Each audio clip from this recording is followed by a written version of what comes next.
Finish his sentence, the delinquent had already dealt his blow, only to be then left utterly baffled. The knife didn't even leave a scratch. A regular blade couldn't possibly hurt an A-rank hunter. And so with a flick of his finger, the grizzly reminded the thug of the pecking order. At that moment, the delinquents realized who he was. The man was finally recognized as the Shield of Yahello. And so with a murderous stare, he ordered the delinquents to bow. They didn't waste a second and peacefully complied. When asked about their punishment, our hero decided to give them a taste of their own medicine. With that being said, a golden piece of paper was pulled out. That document was an S-rank contract. Upon reading it, the boss felt scandalized as it would be forcing him to give 90% of his profits for the next 50 years. Yujun stated that this was a lucrative offer, seeing how he didn't owe him any money in the first place. The men claimed that they would rather die than sign this. And as the boss pointed out that this would practically turn him into a slave, he found his sins suddenly raining upon him. Those contracts were found in his cabinet. There were at least 30 papers and each was a contract with a different rank. The man tried to argue that these didn't count as the awakeners had signed willingly. But as soon as Yujun pointed out how a few of them must still be alive, the delinquent was kicked in the head. Yujun understood that this man didn't value the lives of frankers as according to him there were too many to count.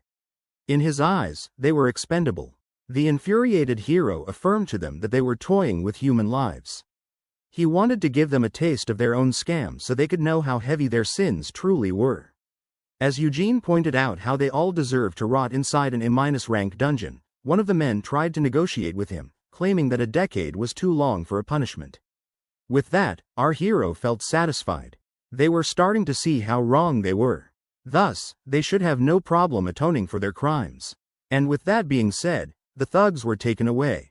Later on, while on a car ride, it was confirmed that the thugs were delivered to the association. Their assets had been confiscated and would now be used to compensate the victims.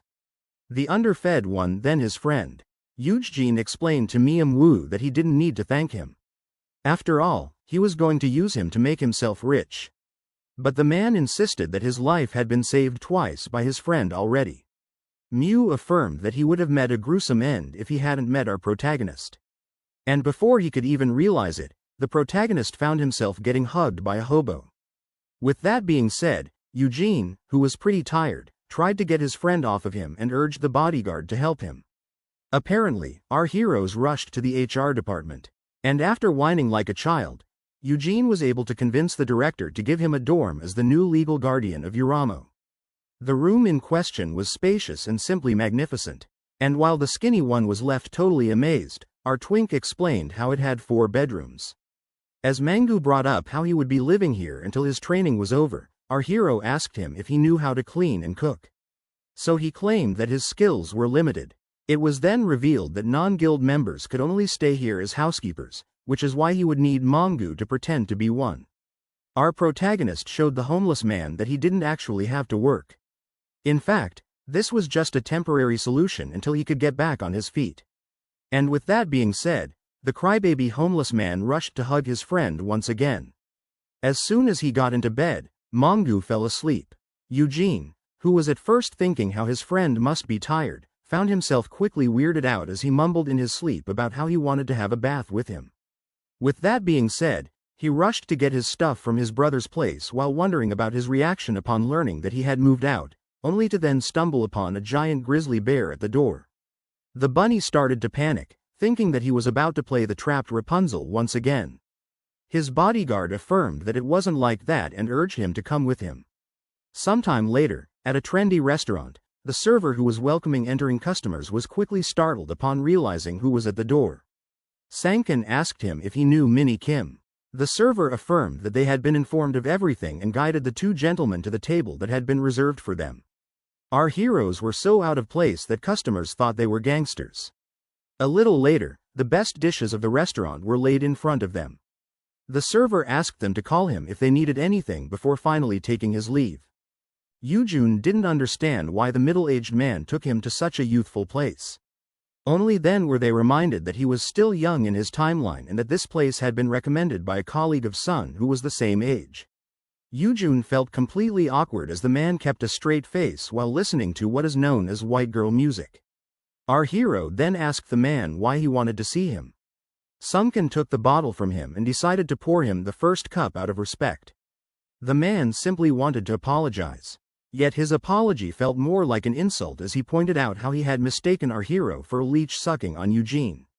Yet, as the bear cracked a smile and pointed out how he was wrong about him, the rabbit didn't know what to say. Sunken pointed out how the hero went back to help him during the dungeon break. He even convinced a teenage shranker to sign with him and helped her with her family issues that would have been a problem for everyone. Even today, Eugene showed heroism by risking his neck for the sake of his friend. Upon hearing the reasons why the shield had decided to trust him, our protagonist understood that this was one big misunderstanding. Even so, he realized that he might be able to seize this opportunity as this little bro date might finally allow him to speak the keywords to the A-rank hunter. And thus, Eugene clinked Ked cups with Sunong Kim as tonight he was determined to make him his. The A-rank then compared the incident with the thugs to the broker incident a few days ago and asked our hero if he also had a plan for it. Not one to show how truly pathetic he is. Our twink lied and claimed that he did. Despite the danger, he explained that his brother surely would never leave him behind. But as our hero started to explain how protective the guild master was, the right-hand man explained that he understood his superior very well as they shared the same pains. Seeing how his parents were never there for him, the man must have been raised by his grandfather. Even as an adult, Sungun would try to visit him as often as possible and even got his power while trying to protect him during the dungeon shock. The old man had passed away last year, but until then, the guild master had provided him with a caretaker and a foreign healer in order to help as much as possible. The hunter used this as an example to demonstrate just how much his boss cared for family. For that reason, he asked our hero not to be too harsh on his overprotective younger brother, while Eugen pointed out how lucky he was to have him as his right-hand man. Both of them were glad that they got to enjoy this little chat together. After some time, Sunken expressed how shocked he was, as he did not expect the twink to be such a heavy drinker, but Eugene clarified that he can't hold his liquor well and that he gets embarrassing when drunk as a pretext to speak the keywords. The custodian was then left utterly shocked upon realizing that he had already drunk a lot. This was rather hard to understand. It was only then that he realized that his poison immunity was forbidding him from getting smashed. Eugene was now in a pickle as only alcohol would give him the necessary strength to speak the keywords. And so, trying to play it cool, he discreetly reached out to his window panel. The poison resistance was now turned off. At that moment, the protagonist dropped his cup. This greatly surprised his drinking buddy. He had now turned red as he could feel the alcohol coursing through his veins. Our hero then started to feel dizzy. He didn't expect to be slapped with all of it at once. And with that being said, he fell face first onto the table. As the next morning finally arrived, Eugene woke up with a sick hangover. And as he tried his best to shake off his headache, someone brought him water to wash his face. At that moment, he realized that he wasn't alone. Upon waking up, our hero was greeted with the smile of Sunong Kim. And while the grizzly urged the bunny to get up for his first day of training, this one quickly got up. From the looks of it, he had spoken the keywords to him. Yet, the protagonist, who was starting to panic, didn't understand why the man was in his room at the light of dawn. Eugene was now left horrified. Seeing how kind and gentle the always serious man was with him, our hero didn't know what to say. He tried to explain that he doesn't swing that way, only for a special juice that cures hangovers to be put into his mouth. His suspicious new acquaintance then offered him a massage. Eugen drew the line at the potty bowl and the email that explained this odd behavior. At that moment, the hunter realized that the protagonist didn't remember last night. After that, he suddenly collapsed on the table. Sungun found himself worried about him. Seeing how his drinking partner was now too drunk, he offered to get him back home, only to be then grabbed by the hand. Driven by the alcohol, our hero gathered his courage and confessed his love to the man.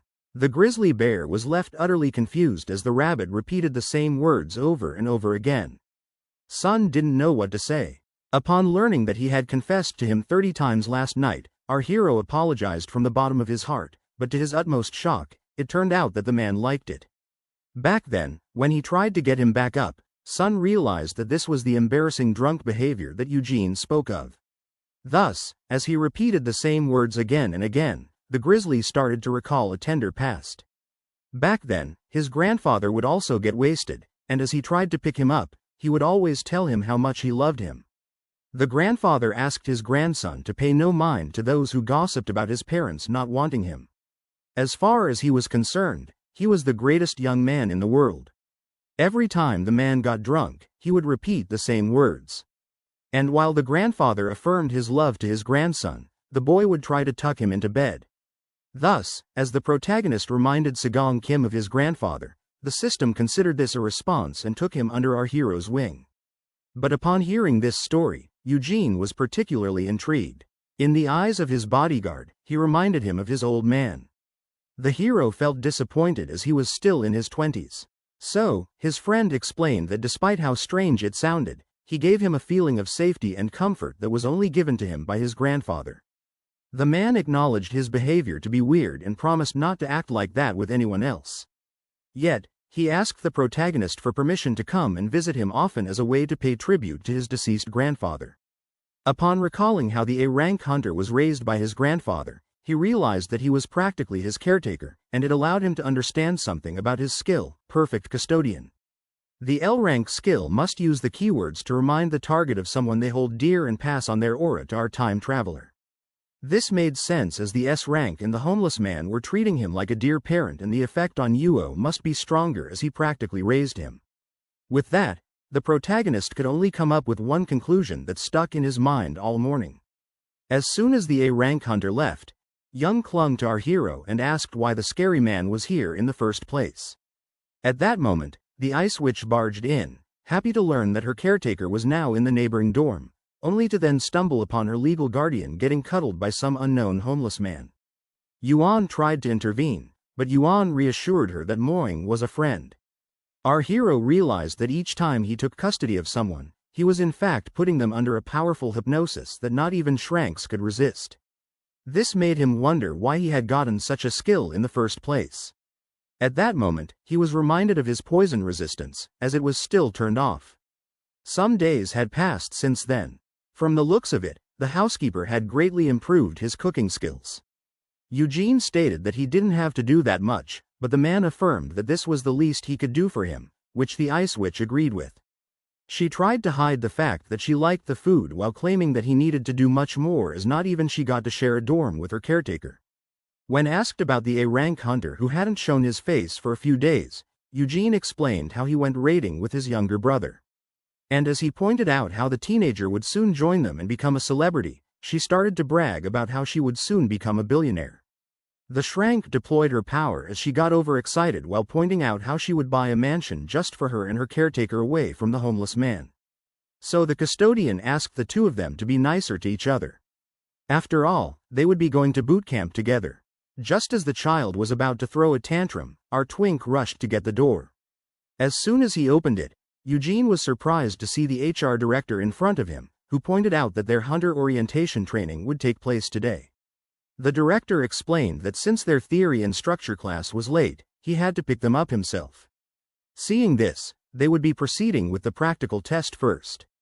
According to him, there was nothing difficult about the practical. The beasts seemed harmless enough, and so according to him, the task they had was pretty easy. Even so, our heroes were scandalized. Eugene explained that they should be only fighting one monster at a time, while the S-rank stated that they simply had to exterminate them all. The director said that the purpose of this test was to make them more familiar with monsters.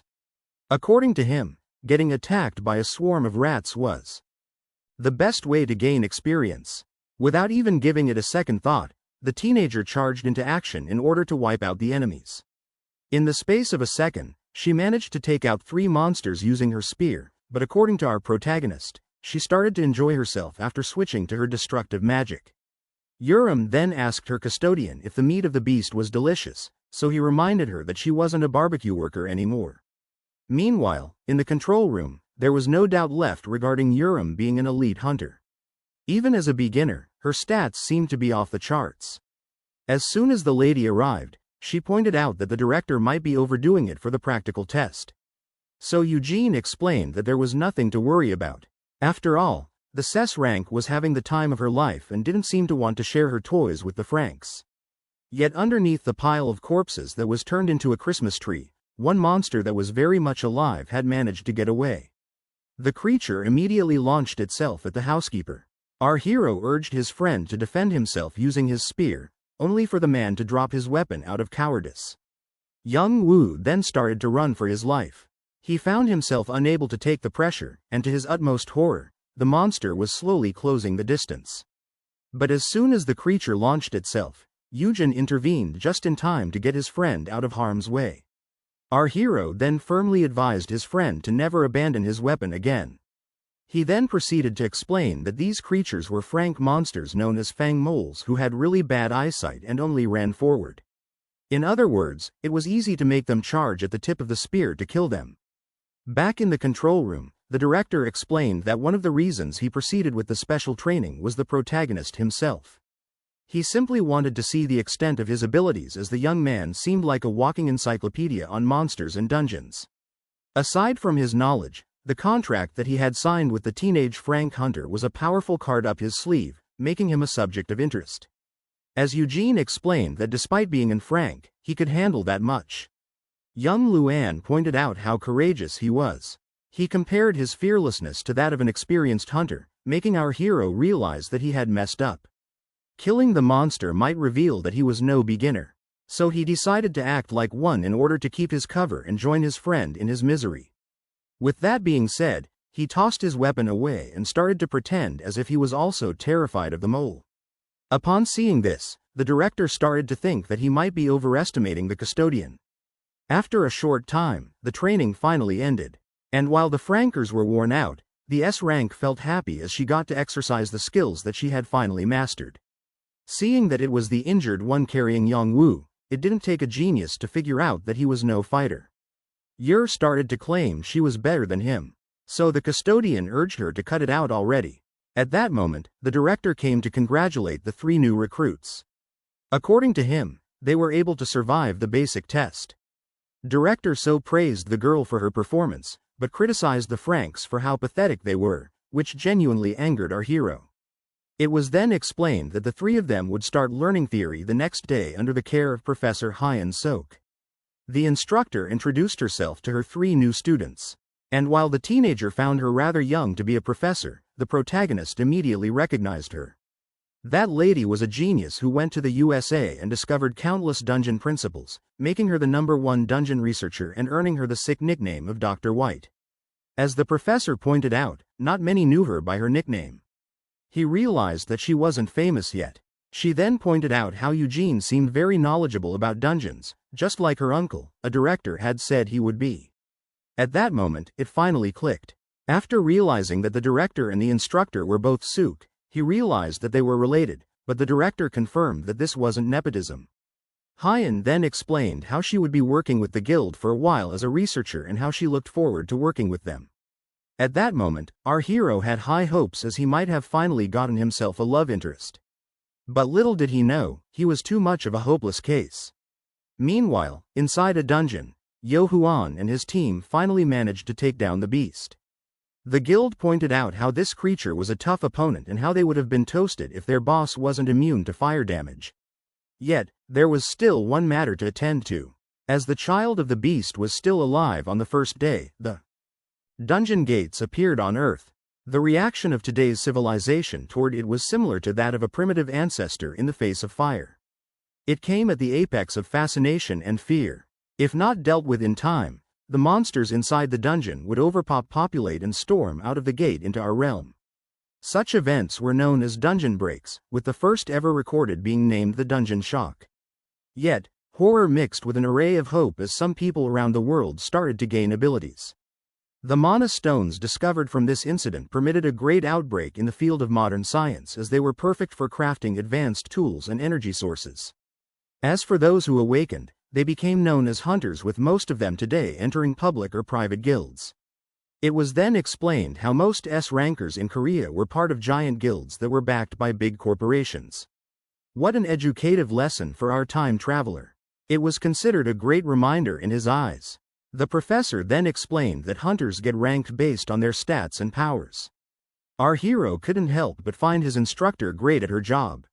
Seeing how she was explaining the difficult concepts with simple words, As she explained how skills and abilities are awakened as a form of self-defense, he began to think of how wrong this was.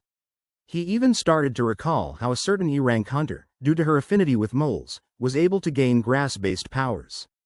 And as he began to think of how skills are determined by a person's personality or environment, his teacher suddenly snapped him back to reality. The professor realized that he was giving her the same look that she gave her instructor. When she realized that he was wrong, Eugene began to explain how he was only speaking out of his own perspective. According to him, skills weren't unlocked for self-defense, seeing how non-combat abilities are becoming more and more frequent nowadays. The first theory was only established because most skills were awakened during the dungeon breaks, but it completely disregarded the data from times of peace. Eugene then urged his teacher to pay him no mind and began to wonder if he had said too much, only for the lady to then grab him by the hand. Tae-sok was excited to see the custodian keeping track of the latest news in the skill manifestation field. For that reason, she offered him a 10-hour-long coffee date after class in order to discuss the topic further. In order to avoid attention, he asked the teenager if she had anything to ask. Yerb was curious about how big the salary of an S rank was. Out of nowhere, the teacher pulled out a money gun and left the girl overjoyed as she explained how an S rank can easily make $10 million a year. According to her, this was rather expected as only a select few countries had more than them. The authorities count the elite hunters by country. Not only were they the ones entering the deadliest dungeons in order to shield humanity, but they were also the bringers of the treasures found in the S-rank dungeons, like mana stones and rare plants. Sometimes the hunter would even bring back some exotic animals. Later that day, the older brother discovered that his younger brother had brought a baby fire manticore from the S-rank dungeon home. Yuhine hoped to tame the beast and use it as a mount. The monster had a single horn, rat fur, and a tail similar to that of a fox. That creature was a Tier 2 monster and a unicorn subspecies renowned for its power, speed, and fire-based skills. Fire manticores are so powerful that they could even give S-rankers a run for their money in a 1v1. As for the wild creature currently in the fridge, it was still a little cub. When asked about the taming hunters in his guild, Yuin explained that they weren't of any help. He even tried using an item known as the Mark of the Master that would make the creature easy to control, but it didn't seem very effective. The young man tried to use it to order the monster to get down on the ground, and so it immediately flinched. At first, our hero assumed that the creature was about to obey its master, but the manticore wasn't planning on showing any friendliness. And with that being said, the baby monster launched its attack from above. Yuhine immediately stood in front of his custodian in order to protect him. He then resorted to his fire powers and blasted the baby monster with all of his might. Yuhine tried to argue that barbecuing the creature was overkill. Yet, both brothers had forgotten for a split second that fire doesn't work against this breed of manticores. And with that being said, the monster landed a devastating attack on its supposed owner. This left the older brother horrified. After a long tantrum, the creature was finally neutralized. Yuhine had enough of it and tossed it inside a cage. Both brothers agreed that this creature was way too wild. The older brother doubted that it could be tamed, seeing back to the way they were. At that moment, our hero recalled the words of his right-hand man regarding how much his brother valued family bonds. He realized that he couldn't blame his baby brother for being so overprotective. He blamed this change in behavior on the time rewind and promised to visit him as much as possible. Eugene even promised to come back to see his baby brother after finishing basic training. With that, our protagonist asked the guild master if he was free tomorrow night. He wanted to know if he was down to have a drink. After all, the two brothers never got to enjoy liquor together, even after Eugene became an adult. If it wasn't for the dungeon shock, the Han brothers would have enjoyed many cold beers together. After hearing this, Eugene became excited for tomorrow. Eugene then realized that he should give his new pet a name. And after giving it some thought, he decided to call the Fire Manticore Peace, as this was something that the world desperately needed. Our hero tried to convince himself that Eugene wanted to spend time with him so badly because they were brothers and not because he was brainwashed by his skill. The next day, as a new gate appeared, the protagonist found himself stunned while his younger brother was all smiles. Eugene had a hard time understanding what was happening. From what she knew, the guild master had no business chaperoning a bunch of beginners to the dungeon. So Eugene claimed that he was looking forward to this day. At that moment, Eugene found himself unable to deny the fact that his brother might truly be brainwashed. The two shranks were then asked to pose together for the picture as the press pointed out how odd it was for the guild master to go with the rookies on their first raid. So Eugene claimed that since they had gotten a new S rank, it was his job to make sure that her first dungeon raid went well, as he was one himself. Meanwhile, the Frank in the corner began to pray for the press to gobble this up. After carefully thinking about it, the two S ranks complemented each other as they each wielded fire and ice. Combining this with a future crafting skill of the housekeeper, as well as the S rank awakening of the bodyguard, things would become just great. Later on, a beautiful assembly of swords and spears was presented. The members of Hyan Guild were free to borrow any weapon they liked for free, but needed to return them once done. And while both Franks were admiring the weapons provided by their huge guild, Yongwoo needed to jump back upon learning that he was to pay for anything that he broke, as he wasn't aware of his own crafting potential. Eugene asked him not to worry about it and to choose a high-rank weapon as they should be the most durable. When asked if potions could be grabbed for free as soon as he learned that only members of the guild could acquire them for free, our hero urged the teenager to grab enough for all of them.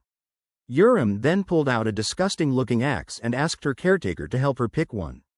He advised her to choose something smaller, seeing how she mostly fights using her skills. While being interviewed, the guild master got lost in his thoughts and began to think of how his brother was way too knowledgeable for a new hunter. And so startling everyone, he smiled on camera while thinking that he must have learned all of this for the sake of helping him. And while everyone thought that this smile was some kind of great promise, Urim once again left annoyed as there were now two unwanted guests in her raid. It was then explained how they would be clearing a D-rank dungeon and how the gate that would close after 60 minutes would only reopen once the boss was slain. Yuan clarified that they could use this very rare gate stone in order to escape in case of an emergency. Yet, as he kept on explaining, he noticed something interesting. His brother had now spaced out. Not long ago, he was being treated as the lowest of the low on raids. Yet now, things were different, as he was free of debt and enemies. Now, Eugene had the chance to explore dungeons with people who liked him, like his brother. For that reason, he couldn't help but smile. After all, he was now certain that he had vanquished the dark future that awaited him. But little did he know, something far worse than the original timeline was yet to come. Once inside, the rookies were left baffled.